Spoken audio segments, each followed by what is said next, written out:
Peggy 16.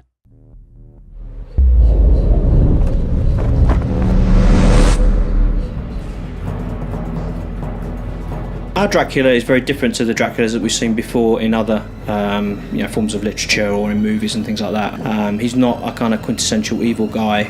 It's a tale about someone that doing good ends up being evil. It's not black and white, it's very much shades of grey. We showed the journey of Gabriel in the first game, from light to darkness, and in this game we go from dark to very, very dark, and it's a much more crueler tale, a much darker tale. And I think that following a character that you can identify with is really important. So we wanted to have a guy that people really saw, really felt for him. They understood how he got to that place, and so I think in many ways our Dracula is more human than previous incarnations of Dracula. Dracula's motivations are to end his immortal life. That's the main thing that's driving him in the game. He's been alive for a long time. He's tired of living. He wants to end this and to move on. Don't misunderstand me. He's an evil guy.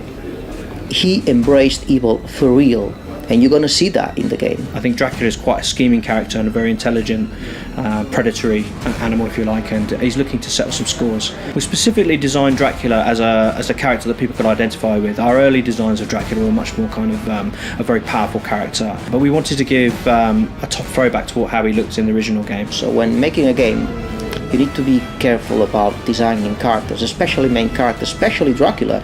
You have to think that it's the first time in Castlevania history that you play with Dracula. Also with Dracula having new weapons and new abilities, we wanted to give him a much kind of more athletic way of moving. His animations changed quite a lot. We wanted to make him look cool. His hair is longer. He's more refined, if you like, more sophisticated. In Castlevania, Dracula's been always a bad guy that appears for a few moments and goes woo, and that's it. We wanted to build a real character with emotions, with contradictions from day one. So pretty much Gabriel was our Dracula from day one. Did they tell you that blood would fight against blood for all eternity?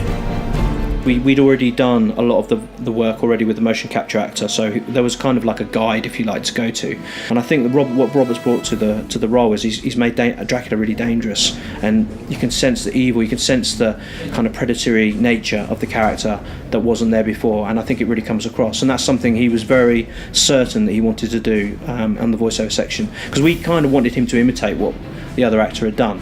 And he was like, no, Gabriel wouldn't do that. He wouldn't be like that. He would be much more like this. And as soon as we heard his performance, we realised that actually he was right, that this was the way to do it. I am no longer Gabriel, woman. I am the dragon, Dracula. I am the Prince of Darkness. I think my favourite Dracula in cinema is probably Gary Oldman's portrayal of Dracula in the Francis Ford Coppola film. It changes quite a lot between, a real person with emotions. He loves, Winona Ryder's character, and the love between them is quite, very powerful. But also, he's kind of this nasty, he's this monster, and we see that really clearly. And I really think his portrayal was probably the best Dracula I've ever seen. I also loved the previous one, especially Nosferatu, the old, very, very old movie.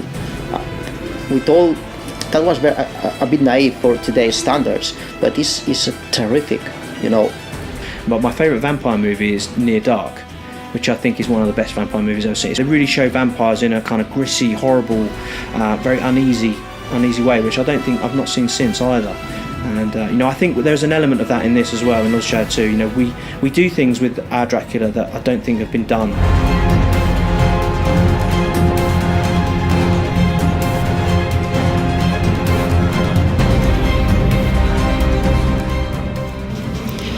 So I hope that's given you a deeper insight into our Dracula from Castlevania Lords of Shadow 2. If there's anything else you'd like to know, please send in your questions to the Twitter account address displayed on the screen, and I will answer them on behalf of Dave in a response video coming up soon.